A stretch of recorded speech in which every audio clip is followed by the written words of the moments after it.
La culpa es de los tlaxcaltecas. Elena Garro.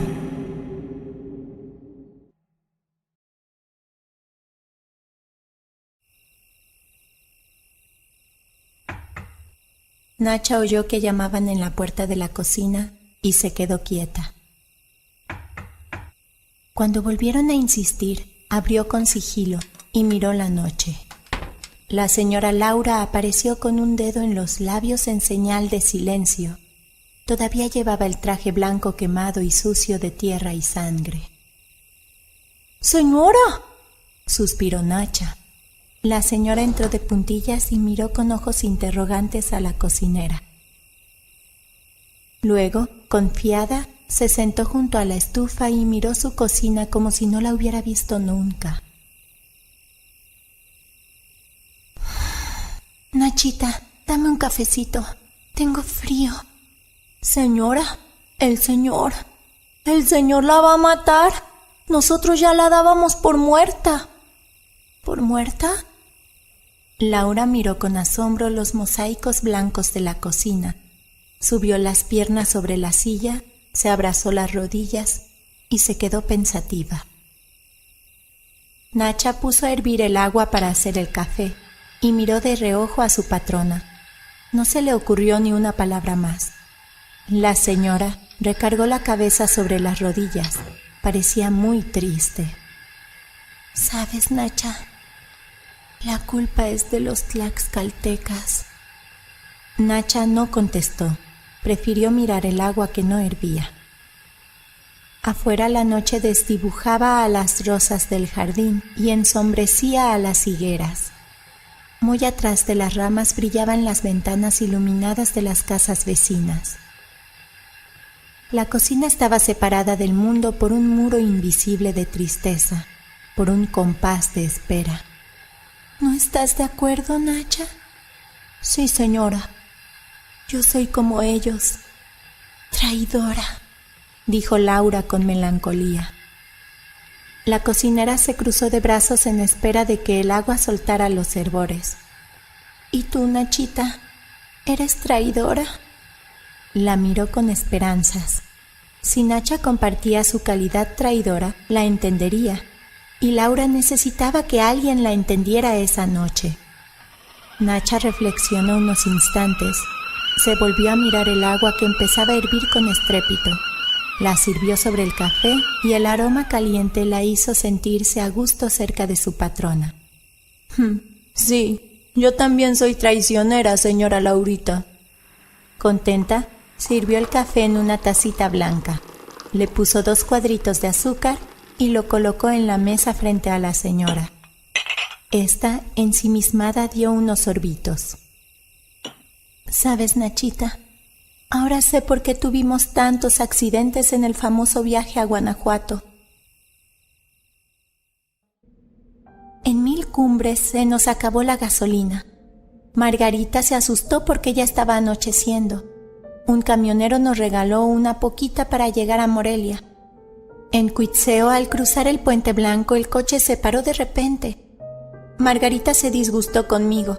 Ya sabes que le dan miedo los caminos vacíos y los ojos de los indios.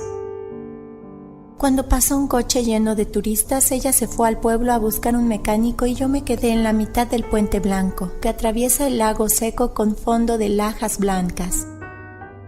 La luz era muy blanca y el puente, las lajas y el automóvil empezaron a flotar en ella. Luego, la luz se partió en varios pedazos, hasta convertirse en miles de puntitos, y empezó a girar hasta que se quedó fija como un retrato. El tiempo había dado la vuelta completa, como cuando ves una tarjeta postal y luego la vuelves para ver lo que hay escrito atrás. Así llegué en el lago de Cuitzeo hasta la otra niña que fui. La luz produce esas catástrofes, cuando el sol se vuelve blanco y uno está en el mismo centro de sus rayos. Los pensamientos también se vuelven 1000 puntitos y uno sufre vértigo. Yo en ese momento miré el tejido de mi vestido blanco y en ese instante oí sus pasos. No me asombré, Levanté los ojos y lo vi venir. En ese instante, también recordé la magnitud de mi traición. Tuve miedo y quise huir. Pero el tiempo se cerró alrededor de mí. Se volvió único y perecedero, y no pude moverme del asiento del automóvil. Alguna vez te encontrarás frente a tus acciones convertidas en piedras irrevocables como esa. Me dijeron de niña al enseñarme la imagen de un dios, que ahora no recuerdo cuál era. Todo se olvida, ¿verdad, Nachita? Pero se olvida solo por un tiempo. En aquel entonces también las palabras me parecieron de piedra, solo que de una piedra fluida y cristalina. La piedra se solidificaba al terminar cada palabra para quedar escrita para siempre en el tiempo. ¿No eran así las palabras de tus mayores? Nacha reflexionó unos instantes, luego asintió convencida. Así eran, señora Laurita. Lo terrible es, lo descubrí en ese instante, que todo lo increíble es verdadero. Ahí venía él, avanzando por la orilla del puente, con la piel ardida por el sol y el peso de la derrota sobre los hombros desnudos. Sus pasos sonaban como hojas secas. Traía los ojos brillantes. Desde lejos me llegaron sus chispas negras y vi ondear sus cabellos negros en medio de la luz blanquísima del encuentro. Antes de que pudiera evitarlo, lo tuve frente a mis ojos. Se detuvo, se cogió de la portezuela del coche y me miró. Tenía una cortada en la mano izquierda, los cabellos llenos de polvo, y por la herida del hombro le escurría una sangre tan roja que parecía negra. No me dijo nada, pero yo supe que iba huyendo vencido. Quiso decirme que yo merecía la muerte, y al mismo tiempo me dijo que mi muerte ocasionaría la suya. Andaba malherido en busca mía. La culpa es de los tlaxcaltecas, le dije. Él se volvió a mirar al cielo. Después recogió otra vez sus ojos sobre los míos. ¿Qué te haces?, me preguntó con su voz profunda. No pude decirle que me había casado, porque estoy casada con él. Hay cosas que no se pueden decir. Tú lo sabes, Nachita. ¿Y los otros?, le pregunté. Los que salieron vivos andan en las mismas trazas que yo. Vi que cada palabra le lastimaba la lengua y me callé pensando en la vergüenza de mi traición. Ya sabes que tengo miedo y que por eso traiciono. Ya lo sé, me contestó y agachó la cabeza. Me conoces desde chica, Nacha. Su padre y el mío eran hermanos y nosotros primos. Siempre me quiso. Al menos eso dijo y así lo creímos todos. En el puente yo tenía vergüenza. La sangre le seguía corriendo por el pecho. Saqué un pañuelito de mi bolso y sin una palabra empecé a limpiársela. También yo siempre lo quise, Nachita, porque él es lo contrario de mí. No tiene miedo y no es traidor. Me cogió la mano y me la miró. Está muy desteñida. Parece una mano de ellos, me dijo. Hace ya tiempo que no me pega el sol. Bajó los ojos y me dejó caer la mano. Estuvimos así, en silencio, oyendo correr la sangre sobre su pecho. No me reprochaba nada. Bien sabe de lo que soy capaz. Pero los hilitos de su sangre escribían sobre su pecho que su corazón seguía guardando mis palabras y mi cuerpo. Ahí supe, Nachita, que el tiempo y el amor son uno solo. ¿Y mi casa?, le pregunté. Vamos a verla. Me agarró con su mano caliente como agarraba a su escudo y me di cuenta de que no lo llevaba. Lo perdió en la huida, me dije, y me dejé llevar. Sus pasos sonaron en la luz de Cuitzeo, iguales que en la otra luz, sordos y apacibles. Caminamos por la ciudad que ardía en las orillas del agua. Cerré los ojos. Ya te dije, Nacha, que soy cobarde. O tal vez El humo y el polvo me sacaron lágrimas. Me senté en una piedra y me tapé la cara con las manos. «Ya no camino», le dije. Ya llegamos, me contestó. Se puso en cuclillas junto a mí y con la punta de los dedos acarició mi vestido blanco. Si no quieres ver cómo quedó, no lo veas, me dijo quedito. Su pelo negro me hacía sombra. No estaba enojado, nada más estaba triste. Antes nunca me hubiera atrevido a besarlo, pero ahora he aprendido a no tenerle respeto al hombre, y me abracé a su cuello y lo besé en la boca. Siempre has estado en la alcoba más preciosa de mi pecho, me dijo. Agachó la cabeza y miró la tierra llena de piedras secas. Con una de ellas dibujó 2 rayitas paralelas que prolongó hasta que se juntaron y se hicieron una sola. Somos tú y yo, me dijo sin levantar la vista. Yo, Nachita, me quedé sin palabras. Ya falta poco para que se acabe el tiempo y seamos uno solo. Por eso te andaba buscando. Se me había olvidado, Nacha, que cuando se gaste el tiempo, los dos hemos de quedarnos el uno en el otro, para entrar en el tiempo verdadero convertidos en uno solo. Cuando me dijo eso, lo miré a los ojos. Antes solo me atrevía a mirárselos cuando me tomaba, pero ahora, como ya te dije, he aprendido a no respetar los ojos del hombre. También es cierto que no quería ver lo que sucedía a mi alrededor.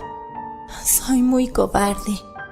Recordé los alaridos y volví a oírlos, estridentes, llameantes en mitad de la mañana. También oí los golpes de las piedras y las vi pasar zumbando sobre mi cabeza. Él se puso de rodillas frente a mí y cruzó los brazos sobre mi cabeza para hacerme un tejadito. «Este es el final del hombre», dije. Así es, contestó con su voz encima de la mía, y me vi en sus ojos y en su cuerpo. ¿Sería un venado el que me llevaba hasta su ladera?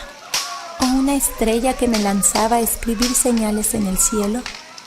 Su voz escribió signos de sangre en mi pecho, y mi vestido blanco quedó rayado como un tigre rojo y blanco. A la noche vuelvo, espérame, suspiró, agarró su escudo y me miró desde muy arriba. Nos falta poco para ser uno, agregó con su misma cortesía. Cuando se fue, volví a oír los gritos del combate y salí corriendo en medio de la lluvia de piedras y me perdí hasta el coche parado en el puente del lago de Cuitzeo.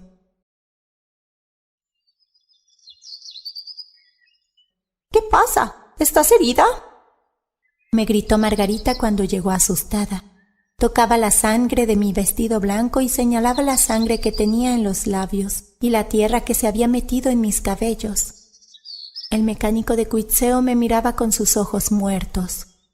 «Estos indios salvajes, no se puede dejar sola a una señora», dijo al saltar de su automóvil disque para venir a auxiliarme. Al anochecer llegamos a la Ciudad de México. ¿Cómo había cambiado Nachita? Casi no pude creerlo. A las 12 del día todavía estaban los guerreros y ahora ya ni huella de su paso. Tampoco quedaban escombros. Pasamos por el Zócalo silencioso y triste. De la otra plaza no quedaba nada. Margarita me miró de reojo. Al llegar a la casa nos abriste tú, ¿te acuerdas? Nacha asintió con la cabeza. Era muy cierto que hacía apenas 2 meses escasos que la señora Laurita y su suegra habían ido a pasear a Guanajuato. La noche en que volvieron, Josefina, la recamarera, y ella, Nacha, notaron la sangre en el vestido y los ojos ausentes de la señora, pero Margarita, la señora grande, les hizo señas de que se callaran. Parecía muy preocupada. Más tarde, Josefina le contó que en la mesa el señor se le quedó mirando malhumorado a su mujer y le dijo: ¿Por qué no te cambiaste? ¿Te gusta recordar lo malo? La señora Margarita, su mamá, ya le había contado lo sucedido y le hizo una seña como diciéndole: «Cállate, tenle lástima». La señora Laurita no contestó. Se acarició los labios y sonrió ladina. Entonces el señor volvió a hablar del presidente López Mateos. El presidente Ya López sabes Mateos, que ese sin duda nombre alguna, no se es le uno cae los de la mejores boca, hombres que ha habido. había Muy comentado cortés, Josefina sabio. desdeñosamente. Las personas En que sus hemos estrechado adentros, sus ellas manos, pensaban que la sabemos señora Laurita que se tenemos una aburría cordialidad oyendo hablar con él, siempre del señor podemos presidente y entender de el las significado visitas de su vida, oficiales. el propósito por trabajar y hacer más por las personas que lo rodean. Lo que son las cosas, Nachita. Yo nunca había notado lo que me aburría con Pablo hasta esa noche, comentó la señora abrazándose con cariño las rodillas y dándole súbitamente la razón a Josefina y a Nachita. La cocinera se cruzó de brazos y asintió con la cabeza. Desde que entré a la casa, los muebles, los jarrones y los espejos se me vinieron encima y me dejaron más triste de lo que venía. ¿Cuántos días, cuántos años tendré que esperar todavía para que mi primo venga a buscarme? Así me dije y me arrepentí de mi traición. Yo sin duda alguna aprendo y aprendo cada día muchas cosas de él. Cuando estábamos en su último cenando me viaje por fijé en que Pablo no hablaba en uno de con sus viajes palabras, sino con letras, en el y me regreso puse de a sus viajes al contarlas Nuevo Mundo, mientras me trajo le un miraba obsequio la de boca estos que sin gruesa duda y el ojo alguna muerto. nadie podrá adquirir hoy en De día. pronto se cayó. Porque Ya sabes que se le olvida todo. Se quedó con los brazos caídos. Este marido nuevo no tiene memoria y no sabe más que las cosas de cada día. Tienes un marido turbio y confuso, me dijo él volviéndose a mirar las manchas de mi vestido. La pobre de mi suegra se turbó y como estábamos tomando el café se levantó a poner un twist.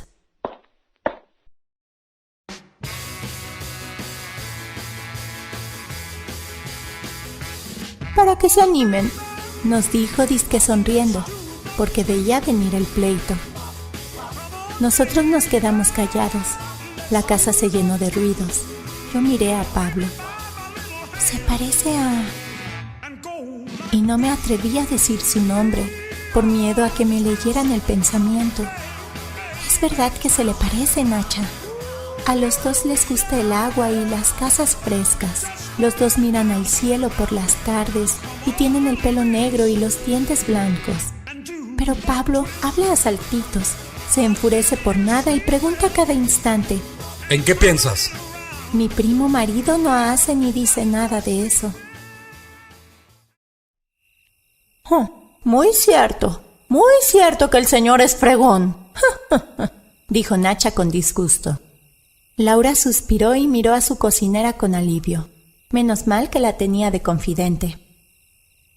Por la noche, mientras Pablo me besaba, yo me repetía: ¿a qué horas vendrá a buscarme? Y casi lloraba al recordar la sangre de la herida que tenía en el hombro. Tampoco podía olvidar sus brazos cruzados sobre mi cabeza para hacerme un tejadito. Al mismo tiempo tenía miedo de que Pablo notara que mi primo me había besado en la mañana, pero no notó nada. Y si no hubiera sido por Josefina que me asustó en la mañana, Pablo nunca lo hubiera sabido. Nachita estuvo de acuerdo. Esa Josefina, con su gusto por el escándalo, tenía la culpa de todo. Ella, Nacha, bien se lo dijo. ¡Cállate! ¡Cállate por el amor de Dios! Si no oyeron nuestros gritos, por algo sería. Pero qué esperanzas. Josefina apenas entró a la pieza de los patrones con la bandeja del desayuno, soltó lo que debería haber callado. Señora, anoche un hombre estuvo espiando por la ventana de su cuarto. Nacha y yo gritamos y gritamos. ¿No oímos nada? Dijo el señor asombrado.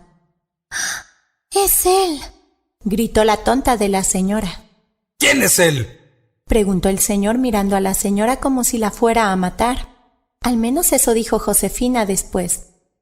La señora, asustadísima, se tapó la boca con la mano y cuando el señor le volvió a hacer la misma pregunta, cada vez con más enojo, ella contestó: El indio que me siguió desde Cuitzeo hasta la Ciudad de México. Así supo Josefina lo del indio, y así se lo contó a Nachita. Hay que avisarle inmediatamente a la policía, gritó el señor. Josefina le enseñó la ventana por la que el desconocido había estado fisgando y Pablo la examinó con atención. En el alféizar había huellas de sangre casi fresca. Está herido, dijo el señor Pablo preocupado. Dio unos pasos por la recámara y se detuvo frente a su mujer. «Era un indio, señor», dijo Josefina corroborando las palabras de Laura. Pablo vio el traje blanco tirado sobre una silla y lo cogió con violencia. ¿Puedes explicarme el origen de estas manchas? La señora se quedó sin habla, mirando las manchas de sangre sobre el pecho de su traje, y el señor golpeó la cómoda con el puño cerrado. Luego se acercó a la señora y le dio una santa bofetada. Eso lo vio y lo oyó Josefina. Sus gestos son feroces y su conducta es tan incoherente como sus palabras. Yo no tengo la culpa de que aceptara la derrota, dijo Laura con desdén. Muy cierto, afirmó Nachita. Se produjo un largo silencio en la cocina. Laura metió la punta del dedo hasta el fondo de la taza para sacar el pozo negro del café que se había quedado asentado, y Nacha, al ver esto, volvió a servirle un café calientito.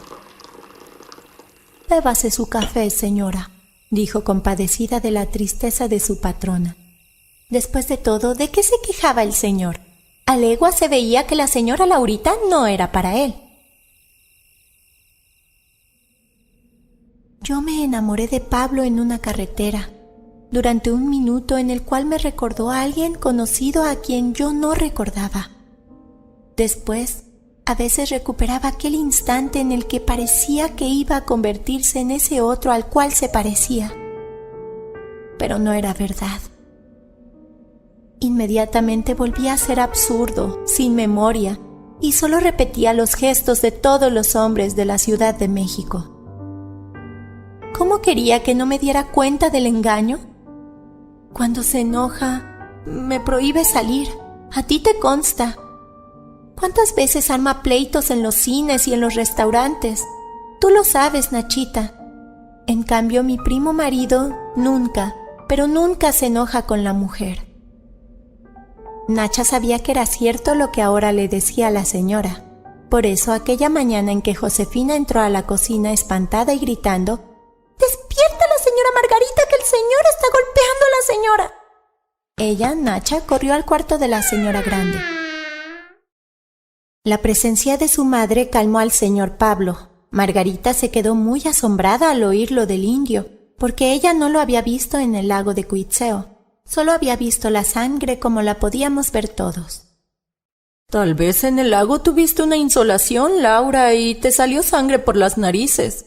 Fíjate, hijo, que llevábamos el coche descubierto», dijo casi sin saber qué decir.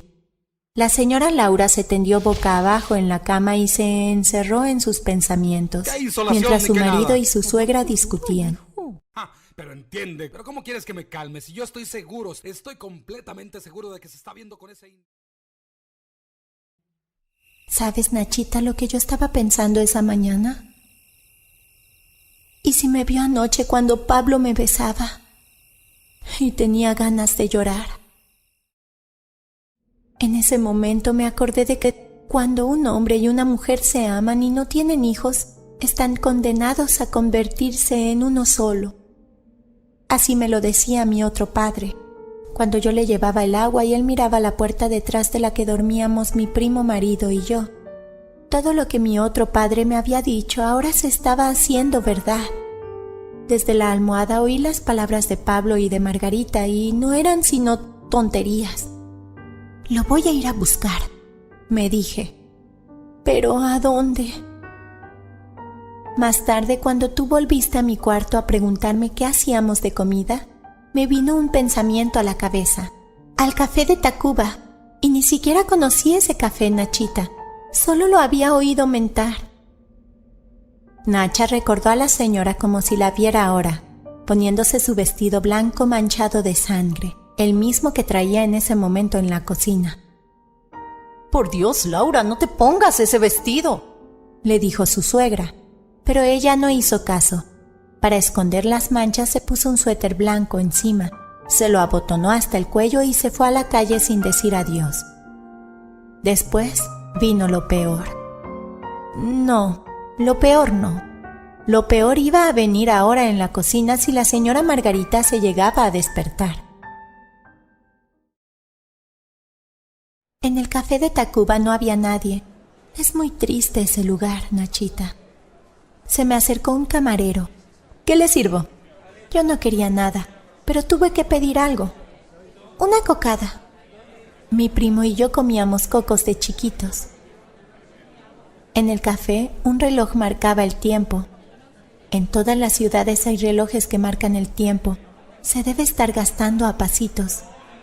Cuando ya no quede sino una capa transparente, llegará él, y las 2 rayas dibujadas se volverán una sola, y yo habitaré la alcoba más preciosa de su pecho. Así me decía mientras comía la cocada. ¿Qué horas son?, le pregunté al camarero. Las 12, señorita. A la 1 llega Pablo, me dije. Si le digo a un taxi que me lleve por el periférico, puedo esperar todavía un rato. Pero no esperé y me salí a la calle. El sol estaba plateado. El pensamiento se me hizo un polvo brillante y no hubo presente, pasado ni futuro. En la acera estaba mi primo. Se me puso delante. Tenía los ojos tristes. Me miró largo rato. ¿Qué haces? Me preguntó con su voz profunda. Te estaba esperando. Se quedó quieto como las panteras. Le vi el pelo negro y la herida roja en el hombro. ¿No tenías miedo de estar aquí solita? Las piedras y los gritos volvieron a zumbar alrededor nuestro y yo sentí que algo ardía a mis espaldas. No mires, me dijo. Puso una rodilla en tierra y con los dedos apagó mi vestido que empezaba a arder. Le vi los ojos muy afligidos. ¡Sácame de aquí!, le grité con todas mis fuerzas, porque me acordé de que estaba frente a la casa de mi papá, que la casa estaba ardiendo y que atrás de mí estaban mis padres y mis hermanitos muertos. Todo lo veía retratado en sus ojos, mientras él estaba con la rodilla hincada en tierra apagando mi vestido. Me dejé caer sobre él, que me recibió en sus brazos. Con su mano caliente me tapó los ojos. Este es el final del hombre, le dije con los ojos bajo su mano. No lo veas. Me guardó contra su corazón. Yo lo oí sonar como rueda el trueno sobre las montañas. ¿Cuánto faltaría para que el tiempo se acabara y yo pudiera oírlo siempre? Mis lágrimas refrescaron su mano que ardía en el incendio de la ciudad. Los alaridos y las piedras nos cercaban, pero yo estaba a salvo bajo su pecho. Duerme conmigo, me dijo en voz muy baja. ¿Me viste anoche?, le pregunté. Te vi. Nos dormimos en la luz de la mañana, en el calor del incendio. Cuando recordamos, se levantó y agarró su escudo. Escóndete hasta el amanecer. Yo vendré por ti. Se fue corriendo ligero sobre sus piernas desnudas. Y yo me escapé otra vez, Nachita, porque sola tuve miedo.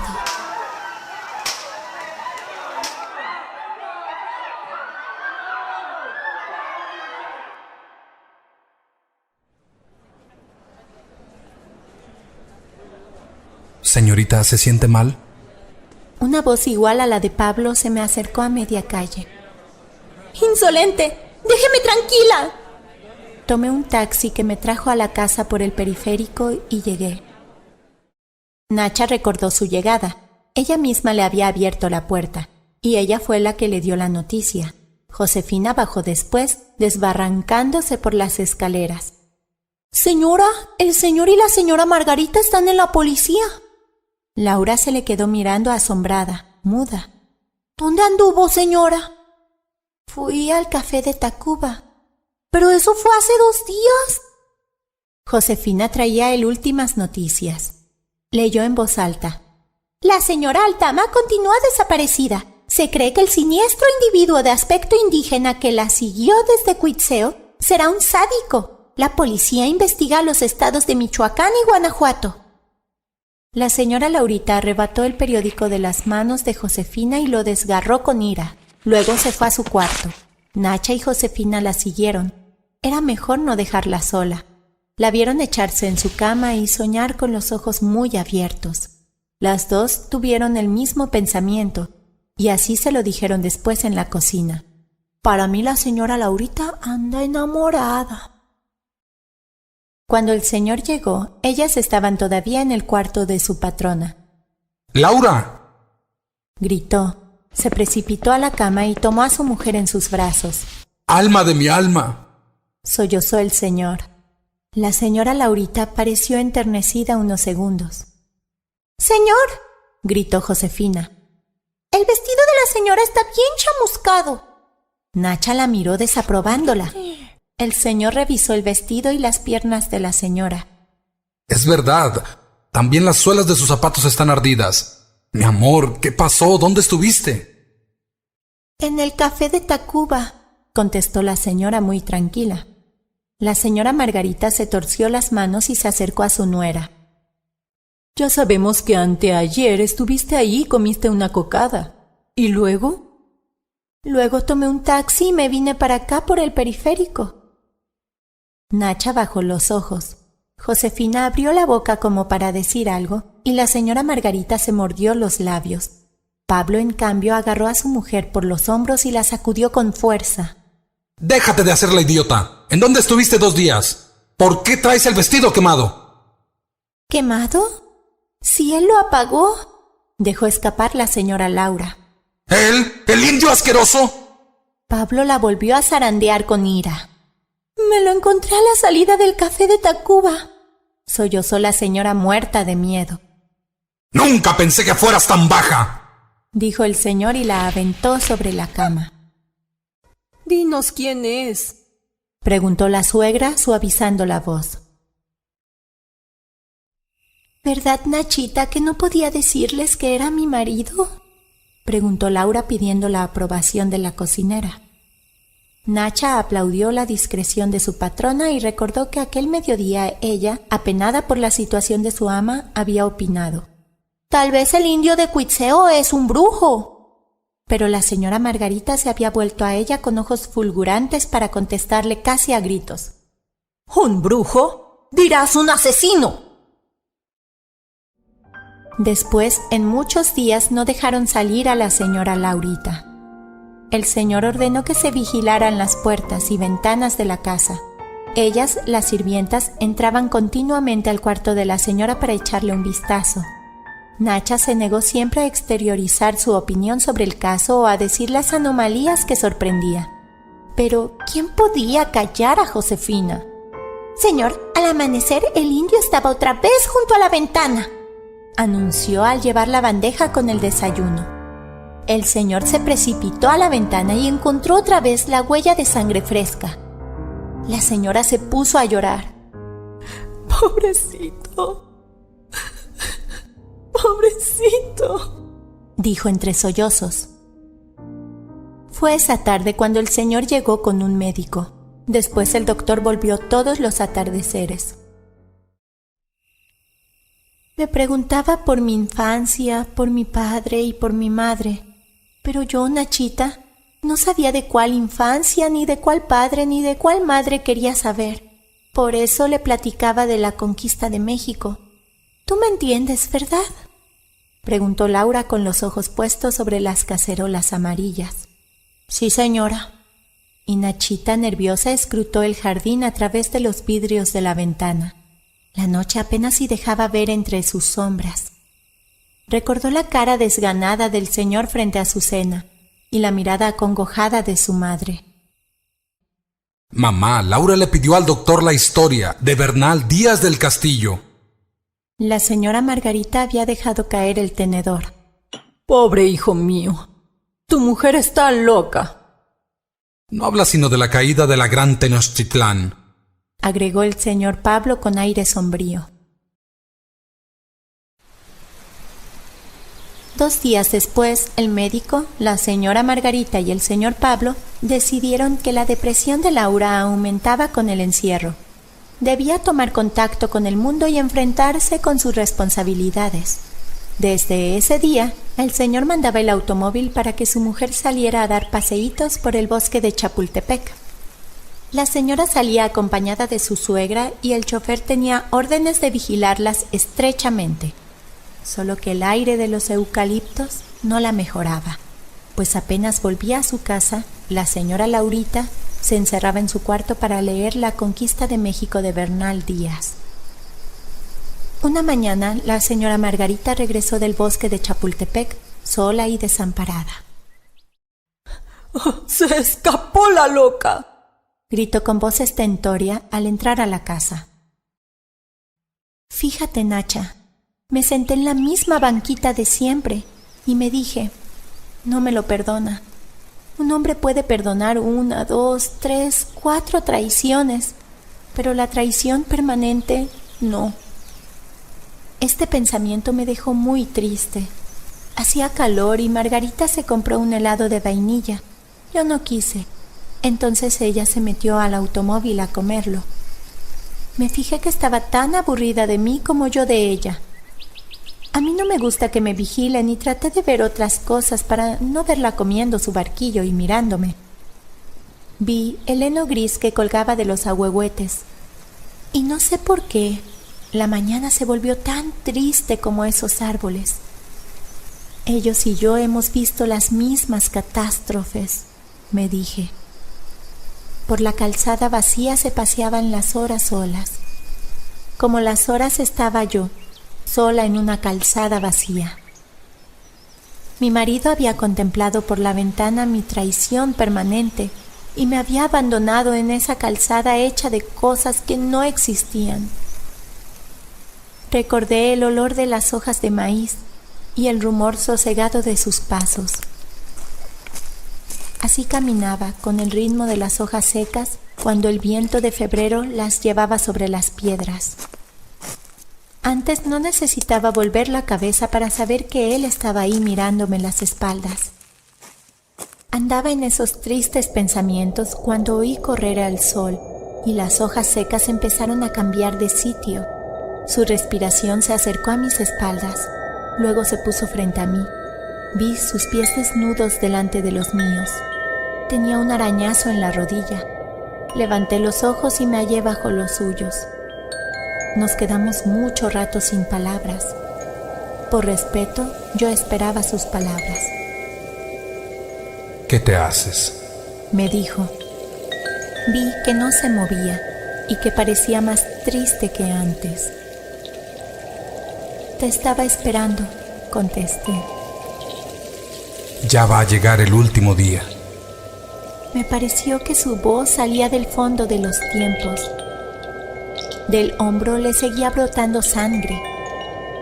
Me llené de vergüenza, bajé los ojos, abrí mi bolso y saqué un pañuelito para limpiarle el pecho. Luego lo volví a guardar. Él siguió quieto observándome. Vamos a la salida de Tacuba. Hay muchas traiciones.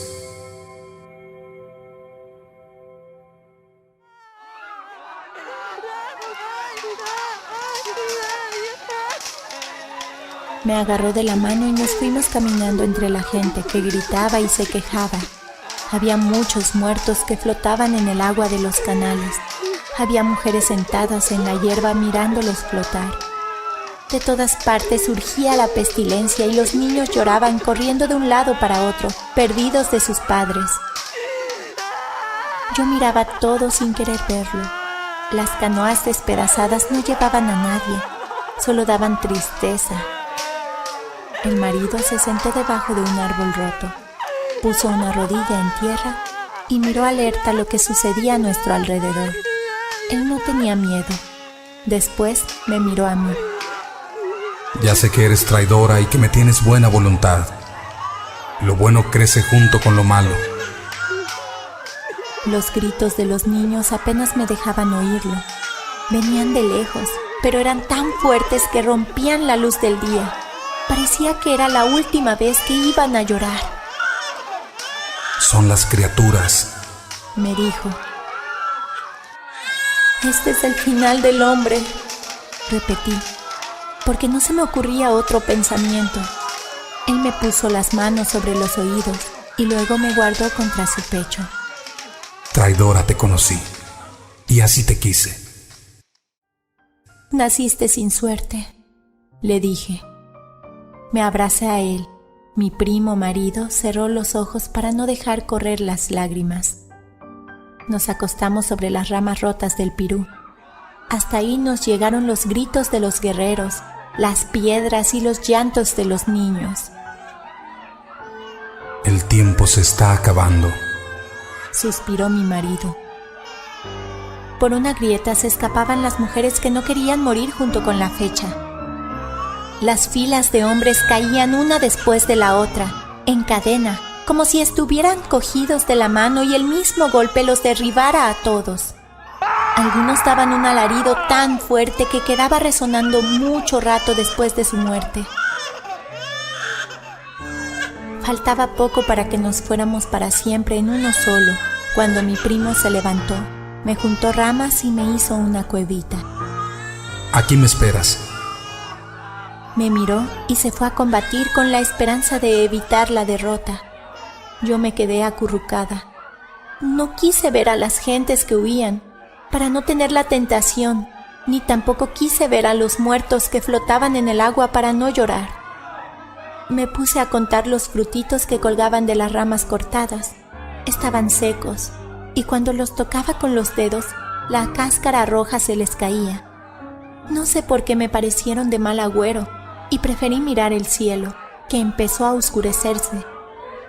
Primero se puso pardo, luego empezó a coger el color de los ahogados de los canales. Me quedé recordando los colores de otras tardes, pero la tarde siguió amoratándose, hinchándose, como si de pronto fuera a reventar. Y supe que se había acabado el tiempo. Si mi primo no volvía, ¿qué sería de mí? Tal vez ya estaba muerto en el combate.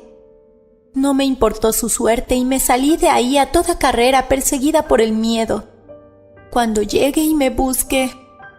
No tuve tiempo de acabar mi pensamiento, porque me hallé en el anochecer de la Ciudad de México. Margarita ya se debe haber acabado su helado de vainilla y Pablo debe de estar muy enojado.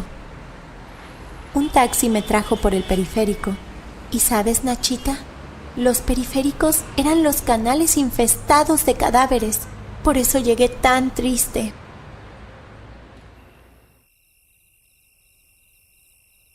Ahora, Nachita, no le cuentes al señor que me pasé la tarde con mi marido.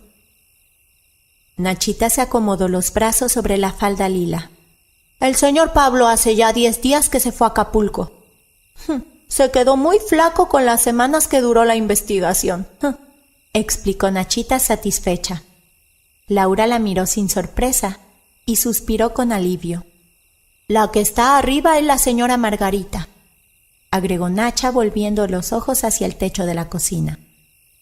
Laura se abrazó las rodillas y miró por los cristales de la ventana a las rosas borradas por las sombras nocturnas y a las ventanas vecinas que empezaban a apagarse. Nachita se sirvió sal sobre el dorso de la mano y se la comió golosa. ¡Cuánto coyote! Anda muy alborotada la coyotada, dijo con la voz llena de sal. Laura se quedó escuchando unos instantes.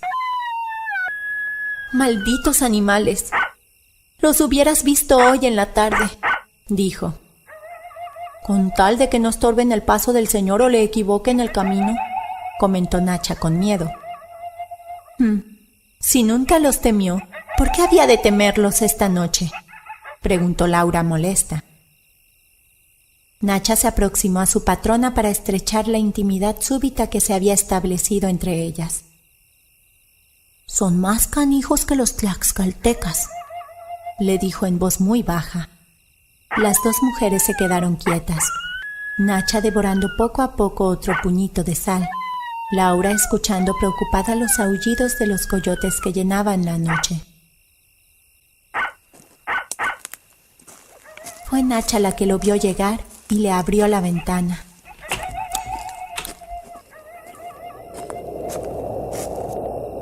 Señora, ya llegó por usted, le susurró en una voz tan baja que solo Laura pudo oírla. Después Cuando ya Laura se había ido para siempre con él, Nachita limpió la sangre de la ventana y espantó a los coyotes que entraron en su siglo, que acababa de gastarse en ese instante. Nacha miró con sus ojos viejísimos para ver si todo estaba en orden.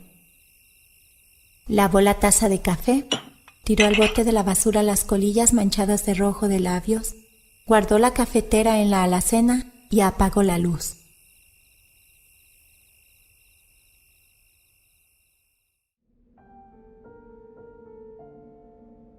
Yo digo que la señora Laurita no era de este tiempo, ni era para el señor, dijo en la mañana cuando le llevó el desayuno a la señora Margarita. Ya no me hallo en casa de los Aldama. Voy a buscarme otro destino, le confió a Josefina, y en un descuido de la recamarera, Nacha se fue hasta sin cobrar su sueldo.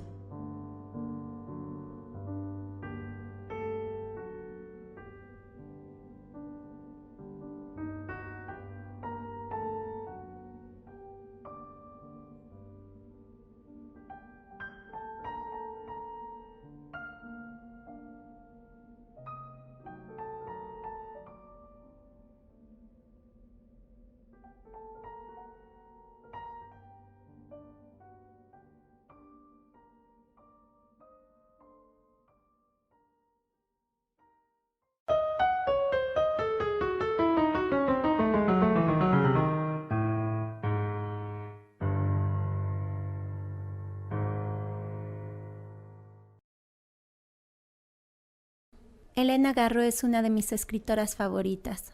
Me encanta esta obra en particular porque encierra misterio, amor y su gran pasión por la cultura mexicana, además de hablar de reencarnaciones y vidas pasadas.